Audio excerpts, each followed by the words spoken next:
हुकूमती सतह पर अमरीकी मरासले डिप्लोमेटिक साइफर ऑफिशियल मेमोरेंडम या मेमो के बारे में तफसील और हक़ाइक़ के साथ बात करने से क्यों इज्तनाब बरता जाता है? आखिर क्यों पाकिस्तान की इम्पोर्टेड चोरो गद्दार हुकूमत और डाकू फौजी जर्नल साइफर के वजूद पर ही बात करने से भी चालू हैं? क्यों पाकिस्तान के मीडिया को इस बारे में बात करने की और इस मामले को उजागर करने की ममानियत है? और यहाँ तक कि सुप्रीम कोर्ट पाकिस्तान पे आखिर क्यों अमरीकी मरासले के मुतालिक तहकीकात करने से इनकारी है?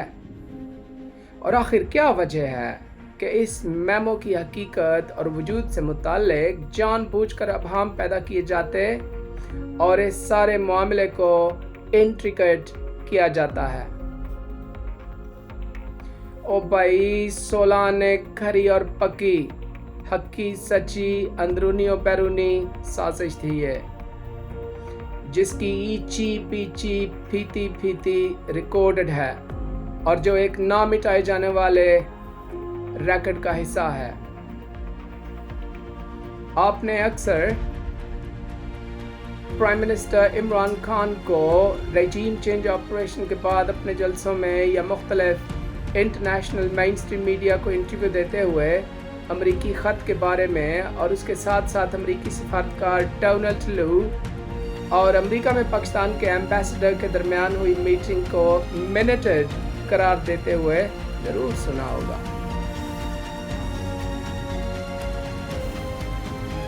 तो यहाँ पर सवाल ये उठता है कि ये ऑफिशियल मिनटेड मीटिंग आखिर किस चिड़िया का नाम है? आइए इसके बारे में जांच करते हैं। मीटिंग मिनट्स वो इंतहाई ज़रूरी नोट्स, नुकात, डिटेल्स, रिपोर्ट या समरी होते हैं जो किसी अहम सरकारी मीटिंग के दौरान रिकॉर्ड किए जाते हैं या फिर किसी अहम सरकारी मीटिंग के दौरान कही गई बातों का ट्रांसक्रिप्ट यानी word to word written version होता है। ये नोट्स या नुकात उन अहम मसाइल को उजागर करते हैं जिन पर बात किया जाना मकसूद होता है। सरकारी मिनटेड मीटिंग में किसी गोल को अचीव करने के लिए किसी ख़ास मामले या सिमत में आगे बढ़ने से मुताल्लिक कानूनी तौर पर सजेशंस या रेकमेंडेशंस पर वोटिंग होती है, उन पर वोट डाला जाता है।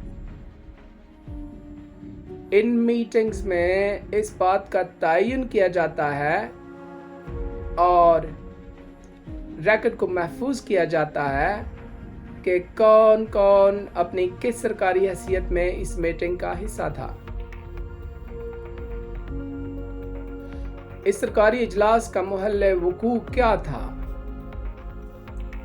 मुलाकात का मकसद और ज़ेर बहस आए मौज़ूआत कौन कौन से थे?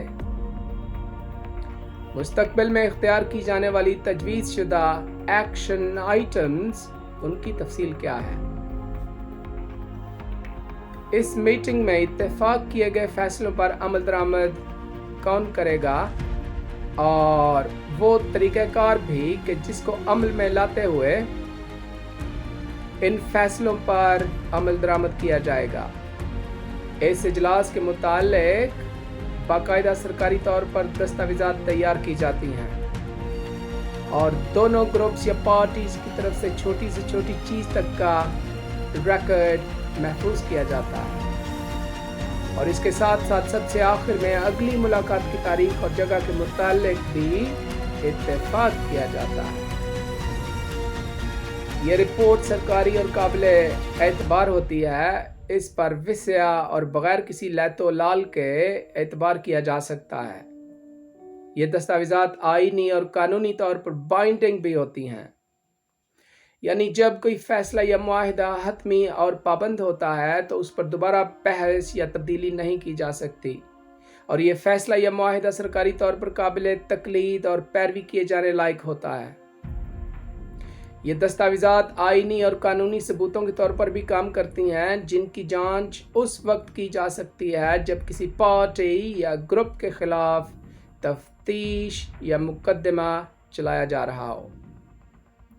تو ان ساری تفصیلات کا خلاصہ یہ ہے کہ امریکی سائفہ ایک ایسی حقیقت ہے جسے جھٹلانا ان سب کے بس سے باہر ہے، اور اگر اس معاملے پر تحقیقات ہوئیں تو بڑی بڑی نام نہاد محب وطن ہستیاں غدار وطن ثابت ہوں گی اور سیدھا سیدھا ان پر آرٹیکل 6 لگے گا، اور پھر بہت ساری گردنیں رسوں کے گول گتارے کی زد میں آئیں گی۔ یہی تو سب سے بڑی وجہ ہے کہ ملک کی عدالت عالیہ بھی اس پر تحقیقات کرنے سے انکاری ہے،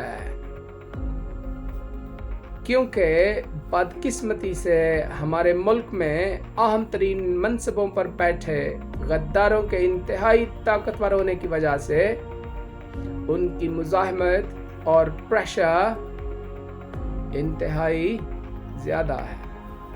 بھائی نہیں ساری گل ہے۔